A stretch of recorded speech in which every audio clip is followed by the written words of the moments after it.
ধর্ম মনে করে যেই কথাগুলো কিসসাগুলো এতদিন আমরা শুনেছিলাম তার অনেকগুলোই ধর্মের সাথে কোনো সম্পর্ক নাই।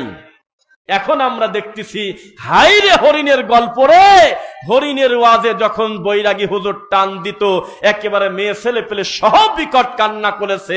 আল্লাহর কসম এই ক্যাসেট যখন বাজতো আমাদের বাড়িতে আমার দাদি নানিদের চোখ দিয়ে পানি বের হতো না, এমন দৃশ্য আমি দুই চোখ দিয়ে দেখিনি কোনোদিন। চিৎকার করে কান্না করেছে আর বলেছে, ওরে ইহুদি তুই কিভাবে পারলি আমার নবীকে গাছের সাথে বাঁধতে? তুই নিরীহ হরিণীটাকে কিভাবে বেঁধে রাখলি? তার বাচ্চাকে দুধ খাওয়াবে কবে? পরবর্তীতে তদন্ত করে দেখি এত বড় বাজে কথা কোনো রামায়ণেও লেখা নাই। ওই সময় যদি কোনো দিন বোঝা মানুষ, আল্লাহকে ভয় করা মানুষ যদি জুতা খুলে বলতে, হুজুরে দাঁত ভেঙে দেবো, আমার নবীকে তুই গাছের সাথে বাঁধলি কেন? তাকে মর্যাদা দেওয়ার জন্য গোটা কোরআন মাজিদটা রেডি আছে। এত বড় কোরআন যদি কেউ নবীর কথা মতো অনুসরণ না করে সে মুসলিম না। 2 রাকাত সালাত নিজের মন মতো পড়া যায় না রাসূলের নীতি ছাড়া। আর সেই নবীকে বড় করার আর জিনিস পাস নাই, তুই গাছের সাথে বাঁধলি কি কামে? তোকে আমি বাঁধবো। এইভাবে যদি জবাবদিহিতার আওতায় আনা হতো কারো না কারোর মাধ্যমে, এই সমাজে এত জাল হাদিস আমাদের এলাকায় ঢুকতো না। হাজারো কোরআনে হাফেজ বসে আছে, লক্ষ লক্ষ আলেমে দেশে আছে, মাহফিলেও বসে আছে 2-4-20 জন আলেম। তার ভিতরে হুজুর বক্তব্য দিচ্ছে যে ইব্রাহিম আলাইহিস সালাম যখন ছুরি চালায় ইসমাইলের গলা কাটে না। রাগ করে ছুরি ফেলায় দিয়েছে, কেরে কাটে না কি কামে? এই ছুরিটা যেখানে গিয়ে পড়লো সেখানে এত বড় একটা পাথর ছিল, ছুটে গিয়ে পাথর কাটে 2 ভাগ হয়ে গেল, ইসমাইলের গলা কাটে না। আল্লাহ নাকি তার সাথে অভিনয় করতেছে, নাউজুবিল্লাহ। ইব্রাহিম তুমি তোমার প্রিয় জিনিস কুরবানি দাও, একবার দেয় 100 উট, তাও হয় না। আবার দেয় 100 দুম্বা, তাও হয় না। একবার দেয় 100 গরু, তাও হয় না। শেষ পর্যন্ত আল্লাহ বলল তোমার সবচেয়ে প্রিয় জিনিস কুরবানি দাও। তখন তিনি বলল এবার বসছি আমার ছেলে ইসমাইল। এ ধরনের কোনো ঘটনা ঘটে নাই। মানুষের চোখে দিয়ে শয়তান পেশাব করে দিয়েছে। আলেম ওলামাদে মানুষের পূজা করত এতদিন, কোরআন মাজিদের আয়াতকে বিকৃত করত। তার একটা দলিল এখানে অনেকগুলো হাফেজ আছে, আমি তেলাওয়াত করি কোরআনের আয়াতটা। ইন্নী আরা ফিল মানাম আন্নী আযবাহুকা ফানজুর মাযা তারা। স্বপ্নই দেখলো এক রাত, হে বেটা আমি স্বপ্ন দেখছি গত রাতে যে আমি তোমাকে জবাই করতেছি, আজ বাহুকা তোমাকে জবাই করতেছি, এই ব্যাপারে তুমি কি বলো? ছেলে বলল কথাটা যদি আল্লাহর হয়, সাতাজিদুনি ইনশাআল্লাহু মিনাস সাবিরিন, নিশ্চিন্তে আমাকে জবাই করে দেন, আমি আল্লাহর উপরে সবর্দ করে থাকব। আমি ধৈর্যশীলদের ভিতরে একজন আছি। এই তো ওয়াজ শেষ, আর ওয়াজ নাই। এই কথাটাকে রাবারের মতো টেনে আমাদের এই দেশের বেদাতি হুজুররা দাঁতের দিক তাকান যায় না, তরমুজের বিচির মতো জর্দা রতন খায়, আর হইলো তাবিদের ব্যবসা করে খায়, ধর্মকে বিকৃত করে নবীর প্রতি অপবাদ দিয়ে বলল। তবে এই কথা যেদিন শুনছিলাম সেদিন আমার ভিতর থেকে কান্না আসলো যে হুজুর কত বড় পাপী।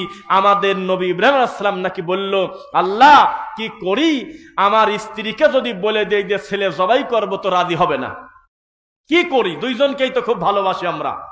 শেষ পর্যন্ত আল্লাহ নাকি বলল তাহলে মিথ্যা কথা বলো, বলো যে দাওয়াত খাবে যাবো। এটা হলো, এটা কোনো কথা? আল্লাহ কি তার নবীকে দিয়ে মিথ্যা বলাতে পারে এটা আপনার মনে হলো? তখন বলল আমার ইসমাইলকে সুন্দর করে সাজিয়ে দাও, আমি তাকে দাওয়াত খেতে নিয়ে যাব। আবার আরেক শয়তানের বর্ণনায় আছে তার নানা বাড়ি বেড়াতে নিয়ে যাব। সেখানে গিয়ে এত কিছু ঘটে গেল, অথচ সমস্ত কোনো কিছুই ছিল না। ডাইরেক্ট অর্ডারই হয়েছিল উল্লেখ করে তোমার ছেলে কোরবানি করো, আর তিনিও তার ছেলেকে বলল আমি তোমাকে জবাই করতে হবে, এটা আল্লাহ নির্দেশ দিয়েছে। ওয়াজ শেষ।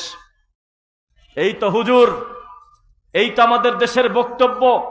নবী পর্যন্ত তার কাছ থেকে ছাড় পায় নাই। এই জাতি কোরআন মাজিদের আয়াত তো বিকৃত করবেই। যেই জাতি তার আব্বাকে ছাড় দেয় নাই, আব্বা হলে আবুল নাস আবুল বাশার। এখানে যারা সবাই আছেন সবাই আমরা নবীর আওলাদ, বিশ্বাস হয় না মনে হয় নাকি? ভয় পাচ্ছে দেখতেছি। ঝিনাইদহ, কুষ্টিয়া, মেহেরপুর, পাবনা এইসব জায়গা আবার এটা বলা কঠিন। এসব জায়গা হলো ভারতের বর্ডার পার হয়ে কিছু গরু আসে না এলাকায়, এই গরুরা এসে বলতেছে যে আমরা হলো নবীর বংশ। আর উপস্থাপক বলে এখন বক্তব্য দিবেন আল্লাহর ওলি নবীর আওলাদ অমুক অমুক অমুক অমুক সিদ্দিক আল কুরাইশি।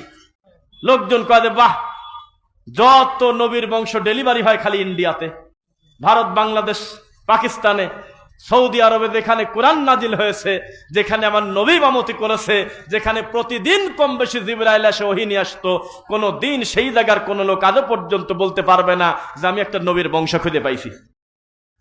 জীবনে কেউ কোনোদিন নিজের কলার ধরে বলে না যে আমি হলো নবীর এততম বংশধর, আমি হলো আবু বকরের বংশ, জীবনে বলে না। কিন্তু ইনায়েতুল্লাহ আব্বাসীর শরীরে নাকি দুইটি রক্ত আছে নবীর। ওনাকে প্রশ্ন করলো কাগজে যে আপনার পরিচয়টা একটু বলে দেন, তখন তিনি ভঙ্গি করে বললেন আমার চেহারা দেখেও কি বোঝেন আমি কোন বংশের লোক?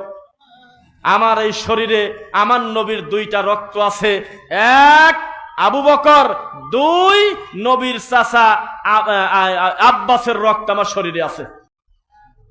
বলছিল না? তাহলে আপনি বোঝেন কিভাবে মানুষ মানুষকে বিকৃত করে।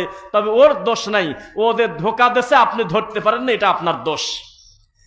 আমি আজকে এত মানুষের ভিতরে বলতেছি, শোনেন, একটা হিন্দু ও নবীর আওলাদ।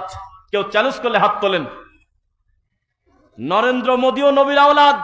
কেউ হাত তোলেন যে আমার কথা ভুল, আমি তার সাথে একটু কথা বলি। নবীর আওলাদ কথাটা আরবিতে বলছে, জাতি বুঝতে পারে নাই।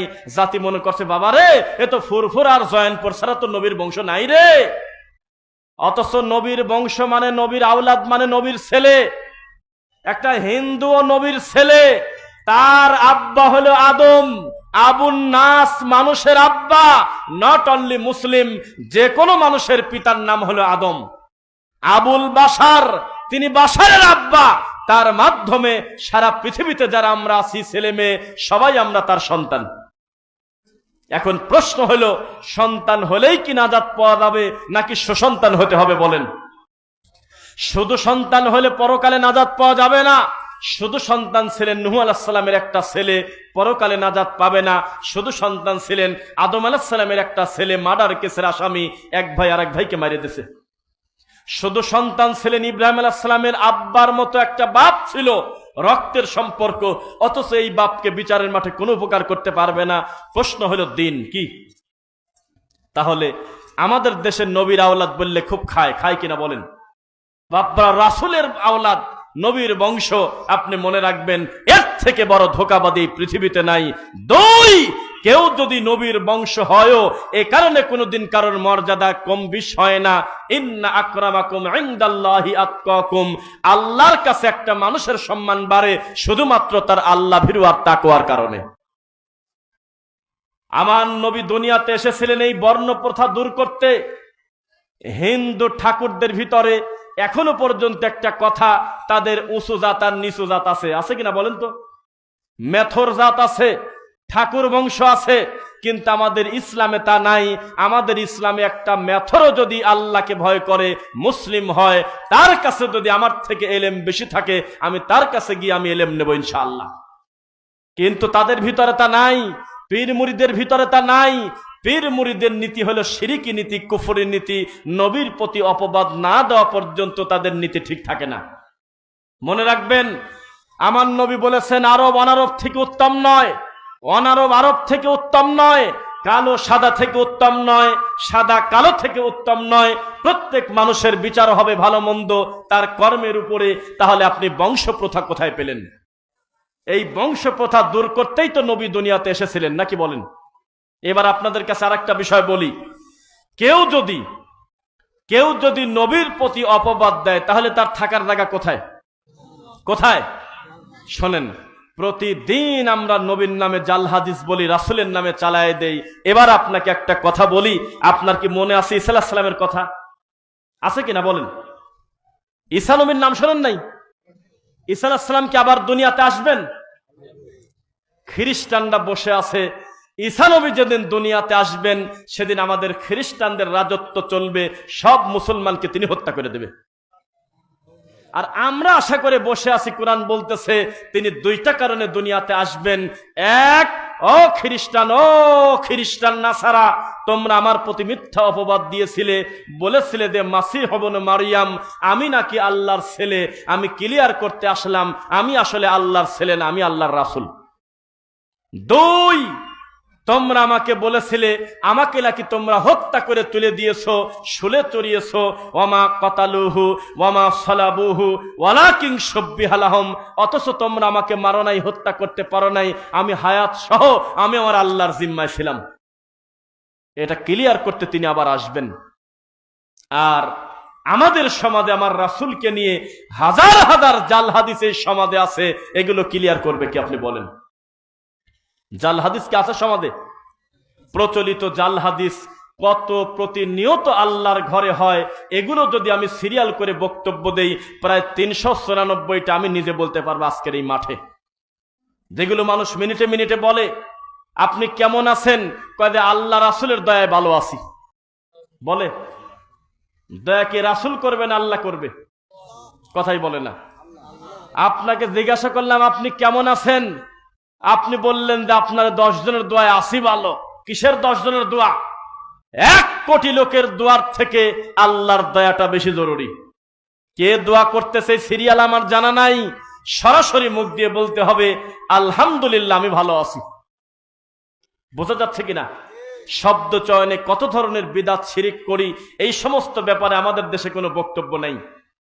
এই যে ইয়েতে দেখি মাঝে মধ্যে পেপারে আসে অমুক মন্ত্রী ঢাকা বারডেম হাসপাতালে কি অমুক পিজি হাসপাতালে মৃত্যুর সাথে পাঞ্জা লড়তেছে, লেখা থাকে মৃত্যুর সাথে পাঞ্জা লড়তেছে। এটা কি ভালো মানুষের বাচ্চার কথা? এটা কি পাঞ্জা লড়ার জায়গা? এটা তো আব্দুল কাদের জিলানীর মুরিদের বউ মরে যাওয়ার ঘটনার মতো।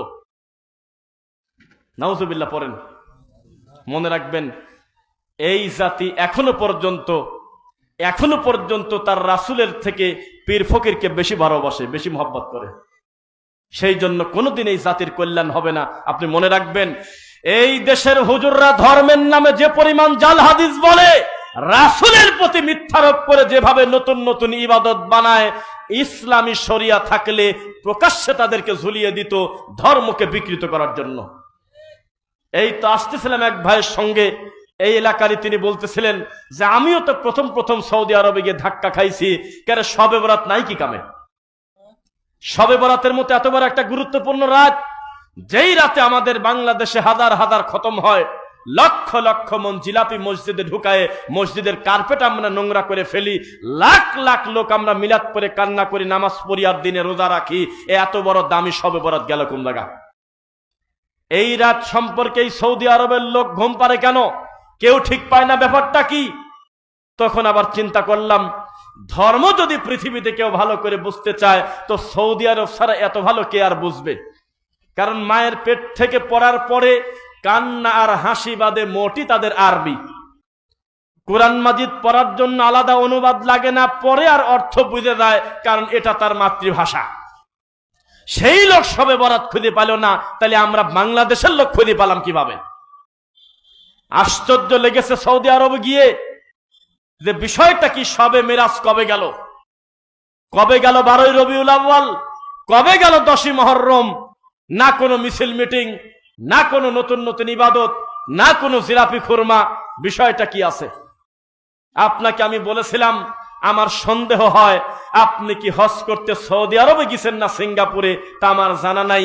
আপনি হজ করে আসার পরে মরা মানুষের বাড়িতে কুলখানি খান কিভাবে? মৌতিখানা খান কিভাবে? এটা তো মরা খাবে হলো আপনার শকুন। আপনি মরা মানুষের নামে তৈরি করা খাদ্য খালেন কিভাবে?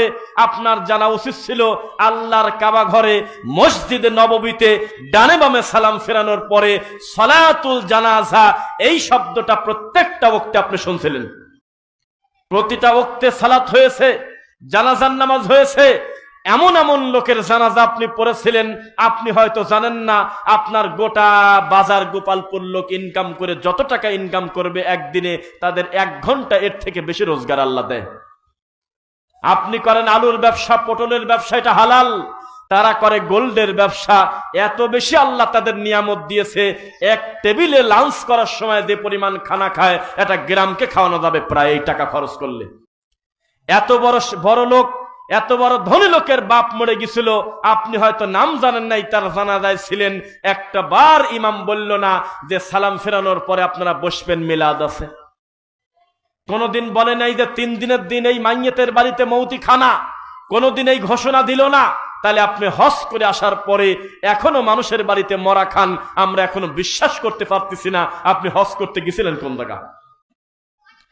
হজ মানে আপনার পরিবর্তন আসা জরুরি।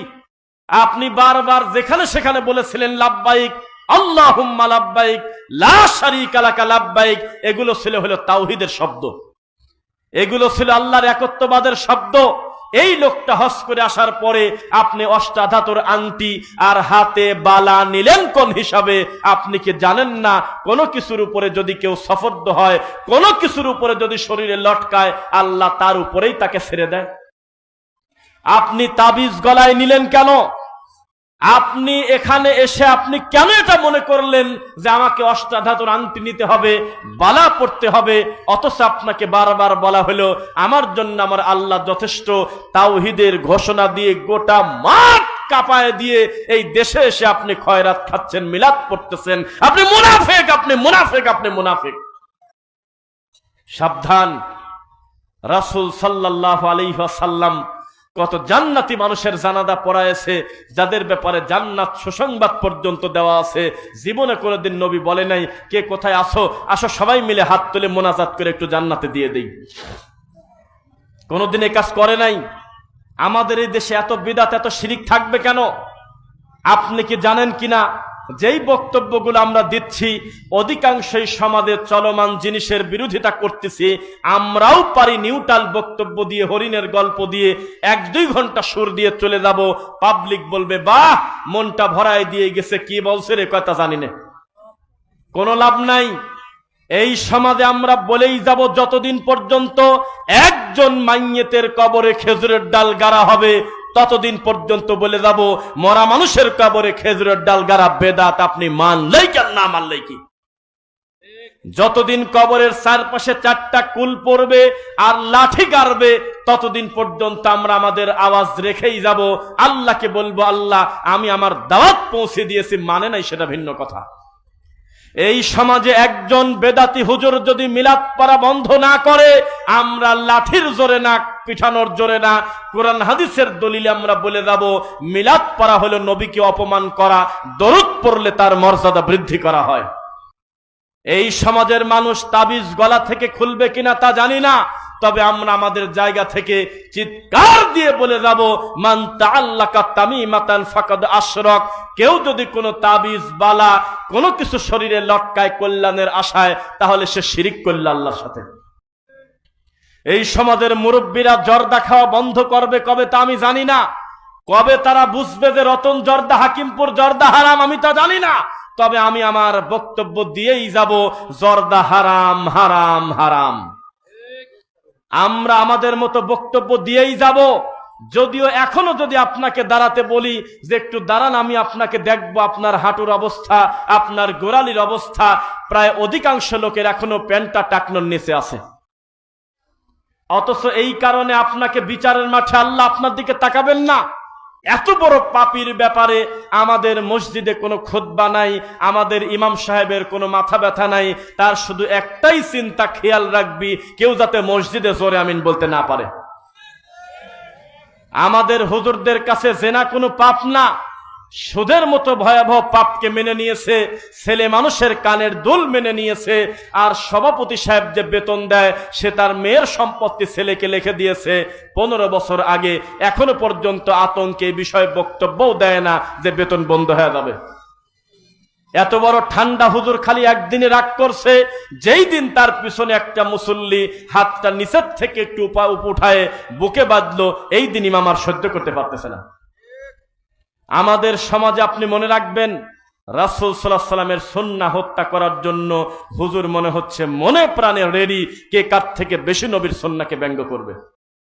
আপনি মনে রাখবেন একটা বিশুদ্ধ হাদিসের জন্য দিনের পর দিন না খেয়ে কষ্ট করে পায়ে হেঁটে সাহাবায়ে কেরাম, তাবেঈনগণ, ইমামগণ কত কষ্ট করে ঘুরেছে যাতে আমার রাসূলের একটা সুন্নাহ আমার কাছে আসে, আমার গলার মালা। সেই হাদিস পাওয়ার পরেও, সুন্নাহ পাওয়ার পরেও আমরা নবীর সাথে ঠাট্টা করতেছি। আল্লাহ ক্ষমা করুন, বলুন আমিন। আপনাকে একটা কথা বলি, এই যে রফল আদায় করে না নামাজে, রুকুতে যাওয়ার সময় রুকু থেকে উঠে 4 রাকাত বিশিষ্ট নামাজের, 3 রাকাত বিশিষ্ট নামাজের 2 রাকাত পরে উঠে আর একবার রফল আদায় করে না কিছু মানুষ। এখন উনি করে না সেটা ভিন্ন কথা, এটা না করলে কেউ জাহান্নামে যাবে এমন কথা জীবনে বলি নাই, এটা না করলে নামাজ হবে না এমন ফতোয়া জীবনে আমরা দেই নাই। এটা হলো নেকির ব্যাপার। কিসের ব্যাপার? এটা একটা সুন্নাতি আমল। কিন্তু হুজুর কি বলতেছে দেখেন, এটা তো করবেই না যারা করে, তাদেরকে বেইজ্জত করার জন্য আমার নবীকে দাঁড় করায় বলতেছে এটা হলো নবীর হাতে বগলে ওটের নারী ভুরি দিত কাফেররা, তো সেই জন্য ঝাড়ার জন্য হাত এরকম করতো। এসব কথা মানুষ বলে, এই 2025 সালে এই কথা খাবে? এখন একটু গুগলে যদি লেখা যায় রফল আদায় করার হাদিস, দেখবেন যে প্রায় 250 থেকে 350 হাদিস, 40টার উপরে রাবি সুন্দর করে আমল সহ চলে আসবে। আল্লাহর নবীর সাহাবীদের আমল। এখন আর ধোঁকাবাজি করবে না কেউ। মনে রাখবেন, এখন আজকে থেকে আপনার এই ঝিনাইদার বাজাল গোপারপুরের মানুষ একটা বিপদে পড়লে ধর্মের ব্যাপারে জানতে হলে চলে গেছে ঝিনাইদা সদরে। খবর পেয়েছে 2 গ্রাম 5 গ্রাম ফাঁকে একটা মৌলবী আছে, একটা মুন্সি আছে, তাও বা তাসা পর্যন্ত পড়তে পারে না, বেতে সে পড়ে। এইরকম একটা লোকের কাছে গিয়েছে মাসালা নিতে, ঘন্টার পর ঘন্টা না দিনের পর দিন পরিশ্রম করে তার বাড়িতে গেল। তখন কষ্ট বেশি ছিল না কম ছিল বলেন? অনেক কষ্ট। আর এখন আপনি ঘরে বসে গুগলে যদি লেখেন বাংলা হাদিস, দেখবেন আমার নবীর হাজার হাজার হাদিস প্যাকেট করা একটা অ্যাপসের ভিতর আল্লাহ দিয়ে দিয়েছে। এখন যদি লেখেন যে তাহারাত, সালাত, সিয়াম, যাকাত, শিরক, বেদাত, দেখবেন যে হাজার হাজার গ্রহণযোগ্য বড় বড় আলেম, বড় বড় বিদ্বানের বক্তব্য মুহূর্তের ভিতরে ঘরের ভিতরে শুয়ে শুয়ে দেখা সম্ভব কিনা বলেন? কেন হুজুররা জলাতঙ্ক রোগী হয়েছে আপনি বোঝেন না? তার মিলাদ চলে যাচ্ছে, কুলখানি চলে যাচ্ছে, জিলাপি চলে যাচ্ছে, তাবিজ চলে গেল। এই কারণে সহ্য করতে না পেরে আল্লাহর রাসূলের সুন্নাহ নিয়ে তারা বিকৃত করে। এর নাম হলো আমাদের সমাজের জাহেলিয়াত। শোনেন, ওয়াকুলিল হাক্কু মির রাব্বিকুম, হক যদি আল্লাহ কারোর মুখ দিয়ে বের করতে চায়, সে তাহেরিও হতে পারে। যেই তাহেরি ল্যাংটা হতেও কোনোদিন আপত্তি করবে না, যেই তাহেরি আল্লাহকে মানে না, বলছে রসুলকে দায়িত্ব দিয়ে আল্লাহ নাই হয়ে গেছে, এত বড় অমানুষ পর্যন্ত একদিন মুয়াবিয়া রাদিয়াল্লাহু আনহুকে সাহাবী প্রমাণ করতে গিয়ে সুন্দরভাবে একটা হাদিস পড়তে গিয়ে খেয়াল করে নাই, আল্লাহ তার মুখ দিয়ে 1 রাকাত বিতরের দলিল বাইর করে দিয়েছে বুখারী থেকে। অথচ আমাদের দেশের এই বড় বড় কানা মুফতিরা 1 রাকাতের বিতর খুঁজে পায় না, জোরে আমিন খুঁজে পায় না, বুকে হাত বাঁধা খুঁজে পায় না, পায়ের সঙ্গে পা মিলায় নামাজ পড়তে হয় তা জানে না। অথচ দুনিয়ার শ্রেষ্ঠ ইমাম মুহাম্মদুর রাসূলুল্লাহ সাল্লাল্লাহু আলাইহি ওয়াসাল্লাম প্রত্যেক সালাতের ওয়াক্তের আগে তিনি আলাদা করে দেখে নিতেন যে কার কাতারের মাঝে ফাঁকা আছে। আমাদের সমাজের ইমামগণ হলো জমিদার। মুয়াজ্জিন বলতেছে দাঁড়িয়ে কাতার সোজা করেন, ওই মোবাইল ফোন বন্ধ করেন। কেন তুই এগুলি বলিস কি কাম? এই পাগল, একামত মানেই হলো দণ্ডায়মান হওয়া।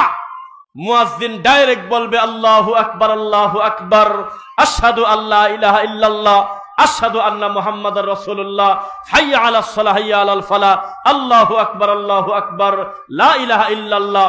কত কামতের সালাহ বলবে মাঝে, পরে তিনি শেষ করবে।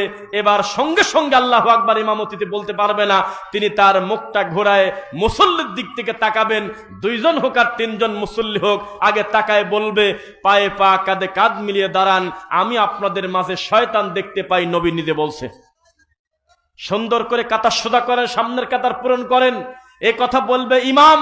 কিন্তু আমাদের সমাজের ইমামগণ এত দামি, তারা সরাসরি যায় নামাজে চলে যায়, ওইদিকে মুখ করে থাকে। এই মুয়াজ্জিন লোকটা বলে দাঁড়ায় কাতার সোজা করেন, মোবাইল ফোন বন্ধ করেন। এত জমিদারি কিসের? আমার নবী রানিং জুমার খুতবা ঠেকায় দিয়ে বসা ব্যক্তিকে, বসা মুসল্লিকে বলেছে দাঁড়াও, কুম, তুমি দাঁড়াও। তিনি দাঁড়িয়ে গেলেন। নবী বললেন যে তুমি কি 2 রাকাত নামাজ পড়েছো কিনা? বলেছে যে না, পড়ি নাই। আপনি খুতবা দিচ্ছিলেন, আমি এসে মসজিদে বসে গেছি। আমার নবী বললেন যে লা ইয়াজলিস ইদা দাখালা আহাদুকুমুল মাসজিদ, তোমাদের ভিতরে যে কোনো মুসল্লি যদি আল্লাহর ঘরে ঢোকে আগেই যেন না বসে, হাত্তা ইউসাল্লা রাকাতাইন, আগে 2 রাকাত নামাজ পড়া হবে, তারপরে বসা। আমাদের হুজুররা লাল বাতি দিয়েছে মসজিদে, এখনো পর্যন্ত আপনার এলাকার মসজিদে আছে লাল বাতি জ্বলাকালীন সুন্নাতের নিয়ত করবেন না, আছে নাকি? এত বড় সাহস কে দিয়েছে আপনার? আপনার হুজুর সারা বছর আমাদের বিরোধিতা করে সেটা ভিন্ন কথা। আমি আপনাকে চ্যালেঞ্জ করতেছি, আমি যদি সারা রাত এখানে বক্তব্য দেই, আমি দায়িত্ব নিয়ে বলতেছি, আপনার হুজুরকে 1 কোটি টাকা দিয়ে আমাদের মুখামুখি এখন আনতে পারবেন না। জবান বন্ধ করে সে ফাঁকে শয়তানি করবে, আমাদের মুখামুখি এসে বলবে না যে আপনার ভুল গেল, আমরা লাল বাতি জ্বালানোর দলিল পাইছি, কেউ আসবে না। কিন্তু আমরা বক্তব্য দিয়ে যাওয়ার পরে কালকে সকালবেলা চায়ের দোকানে, মসজিদে, এখানে ওখানে সমালোচনা করবে, এর নাম হলো কানা শয়তান। আমার নবী সাল্লাল্লাহু আলাইহি ওয়াসাল্লাম ফজরের নামাজের সালাম ফেরানোর পরে দেখলো একটা লোক বাইরে নামাজ পড়ে। কি ব্যাপার? সালাম ফেরানোর পরে বললেন তুমি কি করলে? তো বলে আল্লাহর নবী, ফজরের আগের 2 রাকাত সুন্নাত আমি পড়তে পারছিলাম না, আসি দেখি আপনি জামাতে দাঁড়া গেছেন, তাই আমি ফরজ পড়ছি আগে, সুন্নাত পড়তেছি এখন। আমার নবী কিছু বলেনি। নবীজির কথা, নবীজির কাজ, নবীজির মৌন সম্মতি, 3টাই হাদিস। কি কথা বলে না? নবী যদি বিরোধিতা না করে তাহলে সম্মতি দিয়েছেন বলে হাদিস হয়ে যায়, হয় কিনা? আর আমাদের সমাজে ওরে বাপরে বাপ, কয় যে 1 রাকাত পাবে, এরকম আশঙ্কা যদি থাকে তাহলে ফরজ চলে যাক, তুমি আগে সুন্নাত চালাও। কত বড় সাহস! এই সমস্ত কথা বললে আপনার কষ্ট লাগবে কেন? আপনার অন্তর রোগাক্রান্ত। শোনেন, কিয়ামত পর্যন্ত কোন লোক নফল পড়ে দুনিয়ার ব্যাপারে কেউ কথা বলতে পারবে না, অনেক নেকি হয়ে গেছে, ইচ্ছা করে একটা ফরজ বাদ দিয়ে দেই, বলতে পারবে? রানিং আল্লাহর ঘরে ফরজ চলে। এই সমাজে আপনি নাকি পাপ খুঁজে পান না, আমাদের বক্তব্য নাকি গুরুত্বপূর্ণ কিছু থাকে না। আজকের এই মাহফিলে এই কথাটা যদি আপনি মনে রাখেন, তাহলে আপনার বোঝা উচিত আজকে সবচেয়ে দামি কথা এইটা, আল্লাহর ঘরে রানিং ফরজ চলে মসজিদের ভিতরে, আর বারান্দায় সুন্নাত পড়ে প্রতিদিন। আপনি আছে নাকি? আছে কিনা বলেন? এই সমাজের মসজিদে সুন্নাত পড়ে একদিন এই পাগল হুজুর বলল না এ সুন্নাত পড়ো কি কামে তোমরা? আমার নবী বলেছেন ইদা উকিমাতিস সালাহ ফালা সালাতা ইল্লাল মাকতুবা, একবার যদি ইকামত শুরু হয় ওই ফরজ ছাড়া পৃথিবীতে আর কোনো নামাজ নাই। রুকু থাকলে রুকুবাদ, সিজদা থাকলে সিজদাবাদ, যেমন আসো তেমন লাফ দিয়ে উঠে তাড়াতাড়ি আল্লাহর ফরজে ঢুকে পড়ো। কে বলবে এই কথা? রাসূল সাল্লাল্লাহু আলাইহি ওয়াসাল্লামের সুন্নাহকে ব্যঙ্গ করে আমাদের এই সমাজে চিত্র চলতেছে, এর নাম হলো জাহিলিয়াত। ইমাম সাহেব যেদিন চিৎকার দিয়ে বলবে ও আমার ভাই, গুল হারাম, তামাক হারাম, হাকিমপুর হারাম, রতন হারাম, ইয়াবা হারাম, ফেন্সিডিল হারাম, গাঁজা হারাম, মদ হারাম, আরো নামে বেনামে পৃথিবীতে কত নেশাদার দ্রব্য তৈরি হবে আমরা জানি না, আমরা দেখে যাই নাই। এজন্য নাম উল্লেখ না করে নবী 1450 বছর আগে বলেছে কুল্লু মুস্কিরিন খামর, প্রত্যেক নেশা তৈরি করা জিনিসের নামই আরবিতে মদ, খামর। এখন আপনি কোন নাম দিয়ে হালাল করবেন করেন, তবে যেটা খেলে নেশা হয় তার 1 চিমটি খেলেও এটা হারাম, নইলে পরিবর্তন হবে না। হুজুরের গালে আছে রতন জর্দা, হুজুর ওয়াজ করতেছে বিড়িখোরদের বিরুদ্ধে, কোনো দিন কল্যাণ হবে না। হুজুরের গলায় আছে তাবিজ, হুজুর মানুষের গলায় কোরআন মাজিদের আয়াত কেটে বিকৃত করে তাবিজ লিখে দেয়, আর উনি বলতেছে পীর মুরিদি মাজারের বিরুদ্ধে। জীবনেও মানুষ শিরক থেকে বাঁচবে না, আগে হুজুরকে চিনতে হবে বেদাত কোনটা শিরক কোনটা। বোঝা যাচ্ছে? আরে আপনার আমল তো বহুদূরের কথা। যার উপরে কোরআন নাজিল হয়েছে, যার মর্যাদা সবচেয়ে বেশি, নবীরা যার পিছনে নামাজ পড়েছে, এই মুহাম্মদ সাল্লাল্লাহু আলাইহি ওয়াসাল্লামকে আল্লাহ ছাড় দেন নাই, বলেছেন লা ইন আশরাকতা লা ইয়াহবাতান্না আমালুক। হে নবী, ওদের কথা বাদ দেন, আপনি নবীও যদি শিরক করেন আমি আপনার আমল পর্যন্ত বাতিল করে দেব। অথচ এই নবীর কত সম্মানে একটা আয়াত বলি, আউযু বিল্লাহি মিনাশ শাইতানির রাজীম, ইয়া আইয়ুহাল্লাযীনা আমানু লা তারফাউ আসওয়াতাকুম ফাওকা সাওতিন নাবী ওয়া লা তাজহারু লাহু বিল কাওলি কাজাহরি বা'দিকুম লিবা'দ আন তাহবাতা আমালুকুম ওয়া আনতুম লা তাশউরুন। আমার নবীর গলার আওয়াজের চাইতে তোমাদের গলার আওয়াজ যদি বড় হয়, নিজেরা নিজেরা যেভাবে কথা বলো, আমার নবীর সাথে যদি সেভাবে জোরে কথা বলো, আমি তোমাদের আমলকে বাতিল করে দেব।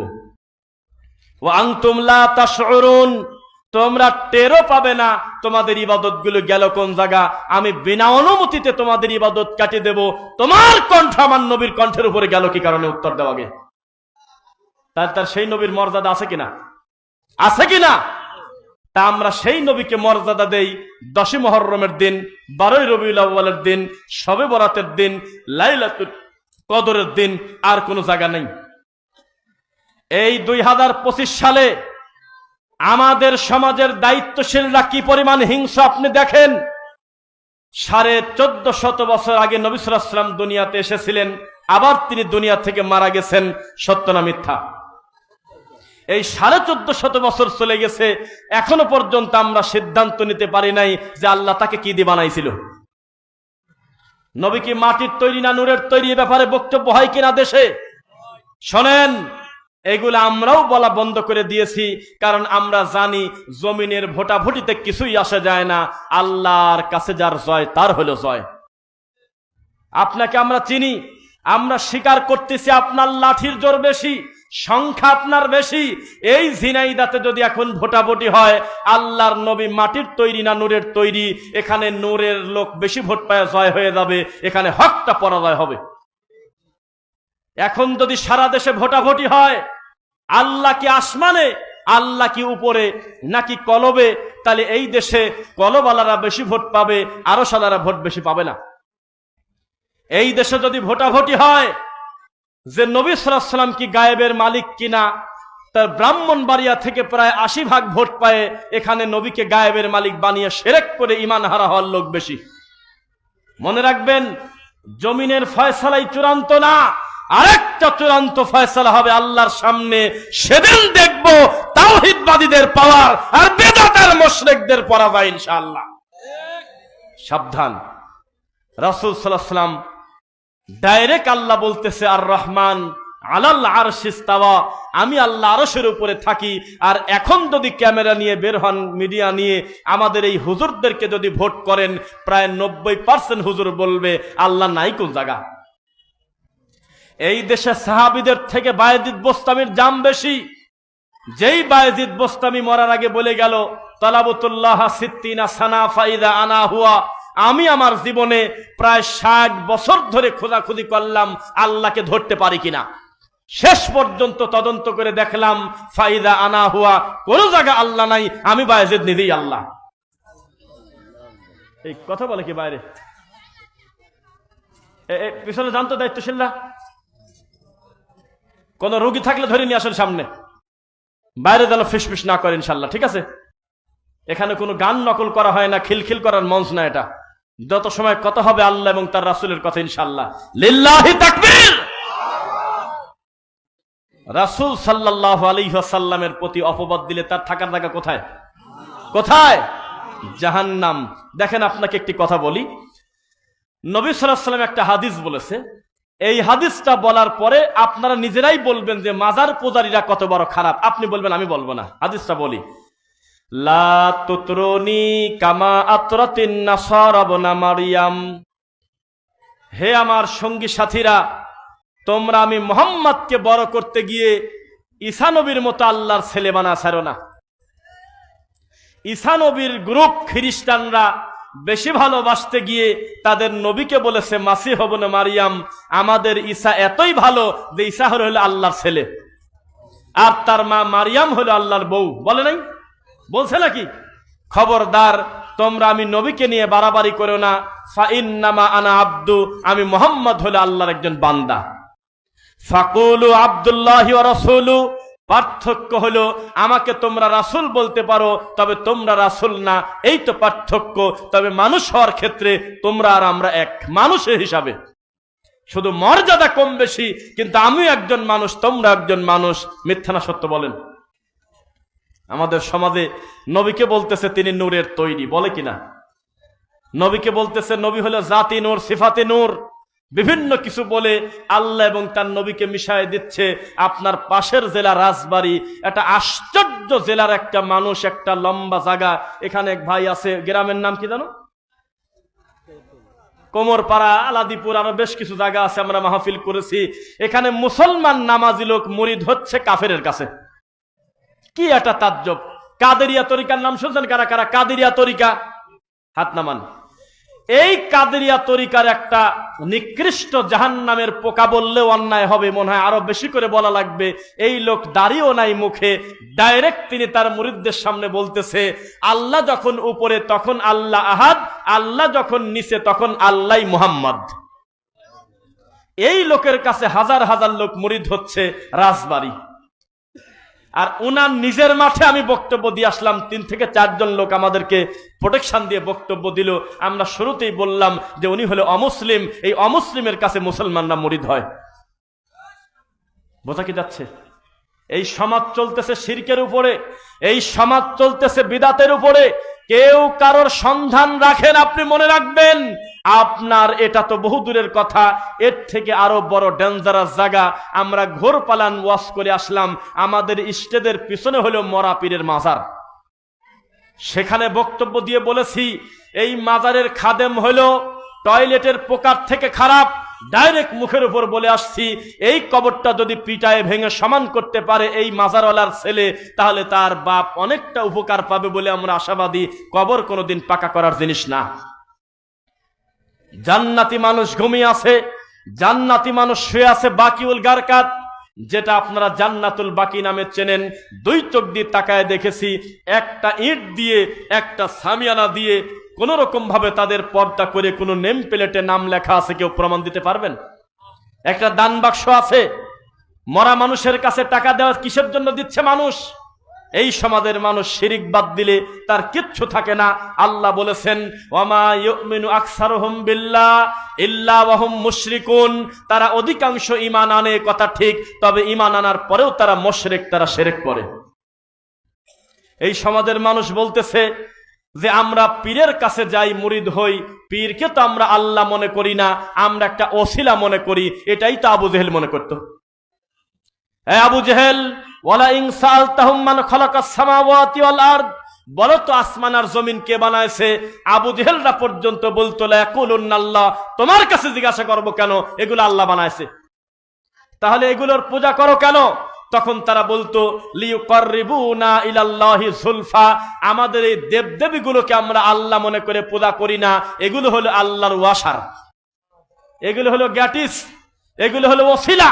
এদেরকে যদি আমরা একটু সন্তুষ্ট করতে পারি, তাহলে এরা আমাদেরকে বিচারের মাঠে তরাই নিয়ে যাবে। মূলত পার করার মালিক হলো আল্লাহ। এখনো পীরের মুরিদকে যদি বলি যে আপনার এই কাজটা শিরিক, পীরের কাছে গেলেন কেন, পীরের কাছে মুরিদ হলেন কেন, তখন তিনি বলে আরে আল্লাহই তো সবকিছু করে, পীরের কাছে গেছি শুধুমাত্র নিজের আত্মা পরিষ্কার করার জন্য, পীরের কথা মতো চলার জন্য। তিনি হলো ওসিলা। কিসের ওসিলা? যেই জিনিস আরবিতে বানান পর্যন্ত হয় না। কেউ একটু হাত তুলে বলেন, যেই পীর মুরিদিতে লক্ষ লক্ষ কোটি কোটি মানুষ এই দেশে ঈমান হারা হলো, এই পীর আরবিতে বানান করেন কেউ? আমি একটু শুনবো। বানানো হয় না ছাতা, এই কোনো আরবিতে ঢোকেও না আজ পর্যন্ত। অন্য শব্দ ধার করে নিয়ে এসে, ফার্সি শব্দ নিয়ে এসে বলা লাগে যে পীর মানে হলো শিক্ষক। এ আবার কেমন শিক্ষক? আলিফ বা তাসাও শিখায় না, তারপরে ক খ শিখায় না, ABCD শিখায় না, খালি জেকের 10 সময় লাভ দেয়, খালি হু হু করে। এবার কোন ধরনের শিক্ষক? পীর মানে শিক্ষক, এই কথাটা ইদানিং নতুন শুরু করেছে, অথচ পীর মানে হলো ইবলিসের এজেন্ট। এক একটা পীর এক একটা ইবলিসের এজেন্ট। মানুষ মনে রাখবেন, শয়তান যখন কারোর প্রতি বেশি সন্তুষ্ট হয় তখন তাকে লালন ফকির বানায়। সেই লালনের খানকায় গিয়ে আপনি বলতে পারবেন না গাঁজাকে গাঁজা, বলতে হবে সিদ্ধি। গাঁজার গন্ধে 1 থেকে 2 কিলোমিটার হাঁটা যায় না, শুধু গাঁজার ধোঁয়া উঠতেছে, পুলিশ প্রোটেকশন দিচ্ছে যাতে কোনো অসুবিধা না হয় গাঁজা খেতে। এই রকম একটা পাপী লোকের নামে আমাদের এই দেশে সেতু হয়। এই তো দেশ, যেই লোকটা মরার আগ পর্যন্ত ক্লিয়ার করে দিল না দেশে মুসলমান না হিন্দু, ও বলতো লালন কি দাতে সংসারে তোমরা বুঝলে না, তার মানে বেজাত। হিন্দু হলে তার একটা পরিচয় আছে, খ্রিস্টান হলে তার ভিন্ন একটা পরিচয় আছে, বৌদ্ধ হলে তার একটা আইডিওলজি আছে, কিন্তু জীবনেও কোনোদিন প্রকাশ করে নাই আমি কে দাতে সংসারে তোমরা বুঝলে না। এরকম একটা অজাতের নামে আমাদের দেশে সেতু হয়। আপনাকে কিভাবে বোঝাই? জনপ্রিয় হতে হলে তাকে শিরক বেদাত ছাড়লে জনপ্রিয় হতে পারবে না। তাই তো আপনাকে বলি, এই দেশে এমন হুজুর আছে যাদের নামের উপরে লক্ষ লক্ষ মানুষ এক জায়গা জমা হয়, কিন্তু এই হুজুর পর্যন্ত জীবনে কোনোদিন বেদাতের সিরিয়াল দিয়ে সমাজে চলমান 10টা বেদাতের নাম মুখ দিয়ে বলে না। যদি এক মাহফিলে বলে, ও হুজুর আমার ভাইয়েরা 10 লক্ষ লোক আমার নামের উপরে এসেছেন, তবে একটা কথা খালি মুখ দিয়ে বলে দেব, মিলাদ পড়া কিন্তু বেদাত। এই কথাটা খালি যদি মুখ দিয়ে বলতো, পরবর্তী মাহফিলে লোক অর্ধেক হয়ে যেত। আর এক মাহফিলে গিয়ে যদি বলতো, ওরে আমার ভাইয়েরা এই 10 লাখ 20 লাখ লোককে আমার আল্লাহ আমার উপরে আমানত দিয়েছে, আমাকে ভালোবেসে আপনারা এসেছেন, আমি সবার সামনে বলি খবরদার জীবনে কোনোদিন মাজারে যাবেন না, পরবর্তী মাহফিলে লোক অর্ধেক হয়ে যেত। একবার যদি মুখ দিয়ে বলতো, ওরে আমার ভাইয়েরা খবরদার জীবনে কোনোদিন মরা মানুষের বাড়িতে গিয়ে জুলুম করে কুলখানির খাবার খায়ও না, এই কথা ঘোষণা দেওয়ার পরে 10 থেকে 1 লাখ লোক নেমে আসতো। এটা আমরা দায়িত্ব নিয়ে বলতে পারি। আপনি মনে রাখবেন, আমরা বলেছিলাম আপনার হুজুর আর আমাদের ভিতরে তফাৎ হলো, আপনার হুজুরও বলে বেদাত খারাপ, শিরক খারাপ, কোনটা কোনটা বেদাত তা মুখ দিয়ে কয় না, খালি আমরাই বলি। এই জন্য আমরা বেশি গালি শুনি, এই সমাজে আমরা বেশি মাজলুম। আর আপনার হুজুরকে নারায়ে তাকবীর দিয়ে খালি চাঁদে তুলে দিচ্ছে এই জাতি, এর নাম হলো বিকৃত করা। আপনার সামনে একটা বড় আলেমের নাম নেব, সাইদি সাহেবের নাম শুনছেন? কারা কারা হাত তোলেন, হাত নামান। সবাই বলেন, আপনার আশেপাশের এলাকায় ওনার থেকে বেশি জনপ্রিয় বড় হুজুর আপাতত ডেলিভারি হয়েছে, আপনার মনে পড়ে? এত বড় জনপ্রিয় হুজুর আছে এখানে? নাই না? ওনার থেকে বেশি জানাশোনা একটা আলেম আপনার এলাকায় ইমামতি করে, একটু নাম শুনবো, আমি একটু চুপ থাকি, বলেন। হাত তুললেন না? ওনার থেকে বেশি বিদ্যা রাখে, বেশি দিনের খেদমত করে গেছে, এরকম একটা হুজুরের নাম বলেন যে আপনাদের মসজিদের ইমাম, নাম বলেন। আছে? মুরব্বী বলতেছে নাই, কেউ আসলেই নাই, আসলে আছে। আজকে আমার কথা আপনার তিতা লাগে? আজকে থেকে 40 বছর আগে সাইদি সাহেব বলে গেছে, তাবিজ ছিঁড়ে ফেলেন, তাবিজ বুড়িগঙ্গা নদীতে ফেলে দেন, মনে ছিলেন আপনার? এখন ইউটিউবে লেখেন, এখনো আছে। প্রায় 36 বছর আগে তিনি বক্তব্য দিয়েছে, মহিলা প্যান্ডেল থেকে প্রশ্ন গিয়েছে তার কাছে, খাদিজা নামে একটা মেয়ে প্রশ্ন করছে, নামাজের পরে ফরজ সালাতের পরে সবাই মিলে যে মোনাজাতটা আমাদের সমাজে চালু আছে, এটা নাকি বেদাত। উনি স্বীকার করছে আসলে এটা বেদাত। আজকে থেকে প্রায় 35 বছর আগে তিনি বলে গেছে মৃত্যুর আগে, শবে বরাত আপনারা করবেন না, এরকম কোন অনুষ্ঠান আমার নবী শেখায় দেয় নাই। কোথায় ছিলেন আপনি? আজকে থেকে প্রায় 40 বছর আগে সাইদিকে প্রশ্ন করছে, আপনি মানুষকে মুরিদ করেন না কেন? তখন তিনি বললেন, আমি চাইলে মুরিদ করতে পারতাম, আমার মাঠটা ছিল একদম ওপেন, আমার বাপ ছিল ফুরফুরার মুরিদ খলিফা ইউসুফ সাইদি। আমি যদি মানুষকে মুরিদ করতাম, এক বৈঠকে কোটি কোটি টাকা ইনকাম করতে পারতাম। আমি জানি যে এই ইনকাম করার পথটা হারাম, এই জন্য আমি রিক্সে যাই নাই, আমি মানুষের কাছে খোলা মাঠে দাওয়াতি কাজ করি। কোথায় ছিলেন আপনি? আপনার যেই হুজুর আমাদের বিরুদ্ধে রেগে যায় যে আমরা বলি শবে বরাত বেদাত, ওই হুজুরকে যদি বলেন যে সাইদি সাহেব বড় হুজুর না আপনি বড় হুজুর, দেখবেন তার চোখটা পানি ঝলমল করতেছে, তিনি সাইদিকে ভালোবাসে, শয়তানি করতেছে কি কামে? এখনো পর্যন্ত আমাদের এই সমাজে মৃত সাইদি সাহেবের যে জনপ্রিয়তা আছে, জীবন্ত বহু আলেমের এই সম্মান নাই। তাকে মানুষ আল্লাহর জন্য এত ভালোবাসে, এই লোকটার নাম শুনে এখনো পর্যন্ত ইমাম সাহেবগণ কান্না করে। ভোটাভুটি হলে সবচেয়ে বেশি জনপ্রিয় হুজুর হলো তিনি। সেই মানুষটার নাম ব্যবহার করে এখনো পর্যন্ত বেদাতি হুজুর তাবিজ বিক্রি করে খায়, আর সাইদের নাম শুনলে কাঁদে আর কয় ওনাকে আমি খুব ভালোবাসি। এগুলো সব অভিনয়, এগুলো ভণ্ডামি করতেছে। আজকে থেকে 30 বছর আগে সাইদি সাহেব একটা বই উঁচু করে বলছিলেন, নামাজ উম্মতেরা নামাজ, এই নামাজ আমাদের অনেকেরই শুদ্ধ হয় না, নামাজটা যদি শুদ্ধ করতে চান নাসির উদ্দিন আলবানির সালাতুর রাসুল বইটা আপনারা পড়বেন। কোনো দিন বেদাতি হুজুর দেখলাম না যে আমিও একটু বলে দেখি সালাতুর রাসুল বইটা কেউ কেনে কিনা। বলছে কিনা বলেন? তাহলে বোঝা গেল মানুষ অভিনয় করে, কোরআন সুন্নাহ জানার পরেও তারা মানবে না, তার সমাজে যেটা চলে সেটা সে করবে। আপনার একটা কথা বলি, আমাদের বক্তব্য দেওয়া উচিত কি জনগণের আলোকে না কোরআন হাদিসের আলোকে? হ্যাঁ, জনগণের আলোকে যদি বক্তব্য দেওয়া যায়, জর্দার বিরুদ্ধে কিছু বলা যাবে না, তাবিজ কবজের বিরুদ্ধে কিছু বলা যাবে না, পীর মুরিদের বিরুদ্ধে কিছু বলা যাবে না, গান বাজনার বিরুদ্ধে কিছু বলা যাবে না, টিকটকের বিরুদ্ধে কিছু বলা যাবে না, মেয়ে মানুষ ছেলে মানুষের পোশাক পরে রাস্তায় ঘুরে বলা যাবে না, যত অপকর্ম আছে এগুলো একটাও বলা যাবে না, তখন সবাই খুশি। মুসলমানদেরকে কচু কাটা করে ফিলিস্তিনের মাজলুম ভাই বোনদের খবর পাইছেন নাকি? ইহুদির বাচ্চারা আমার ভাই বোনদেরকে কচু কাটা করে, হত্যা করে, হাসপাতালে পর্যন্ত বোম মেরে আমার মুসলমান ভাইদেরকে মারছে কিনা বলেন? রোহিঙ্গা মুসলিমদেরকে কচু কাটা করেছে, হত্যা করেছে, আর তুমি হুজুর বসে আছো নবীকে মিলাদ দ্বারা পড়বো না, বসে পড়বো, এই তো তোমার ঈমান। যেই ইহুদিরা খ্রিস্টানরা পরিকল্পিতভাবে মুসলমানকে হত্যা করে, জাতিসংঘ কিছুই ঠিক পায় না, কিন্তু আগামীকালকে কোন খ্রিস্টানের একটা কুত্তা মারি দেখেন, জাতিসংঘে খবর চলে যাবে যে পশু হত্যা করেছে, মানবতা লঙ্ঘন করেছে, হিউম্যান রাইটস এর লোক দাঁড়িয়ে যাবে যে ওরা কি পশু হত্যা করে, মুসলমানকে জবাই করে। কোনো দিন ইহুদি খ্রিস্টান ঠিক পায় না। মনে রাখবেন, সারা পৃথিবীর কাফেরদের নাম ভিন্ন, তবে মুসলমানদের বিরুদ্ধে তারা সবাই এক। সবাই কি এক? আল কুফফারু মিল্লাতান ওয়াহিদা। আবার আরেকটা জিনিস একটু বলে রাখি, শক্ত হলেও, সারা পৃথিবীর সব বেদাতির নাম আলাদা, খানকা আলাদা, পীর আলাদা, মসজিদ আলাদা, মাদ্রাসা আলাদা, সব ভিন্ন, কিন্তু আহলে হাদিসদের বিরুদ্ধে যখন কথা আসবে সব বেদাতি তখন এক। এমনি কিন্তু এক পীর আর এক পীরে কাফের কয়। এখন যদি চরমনাই পীরের কাছে যায় বলেন যে আপনি কি এক বোতল বিষ খাবেন নাকি আপনি দেওয়ানবাগিকে ভালো বলবেন, ও বিষ খায় মরে যাবে, তাও দেওয়ানবাগিকে ভালো বলবে না। আপনি যদি আটপ্রশিকে যায় বলেন যে আপনার ডান পাশে আছে এক বোতল বিষ আর বাম পাশে আছে একটা কাগজ, এই কাগজে লেখা আছে চরমনাই হলো হক্কানি আল্লাহর ওলি, এটাকে রিডিং করবেন নাকি? কবিন্দ বিষ খাই মরে যায়। তাদের ভিতরে এত দলাদলি, এক গ্রুপ আর এক গ্রুপকে কাফের পর্যন্ত বলে। 5 জন অলরেডি মারিয়ে দিয়েছে তাবলিগ গ্রুপ।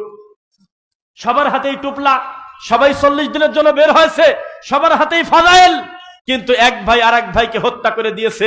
অলরেডি 5 থেকে 7 জন মরে গেছে, শত শত ভাই হাসপাতালে কাতরাচ্ছে। মিথ্যা না সত্য?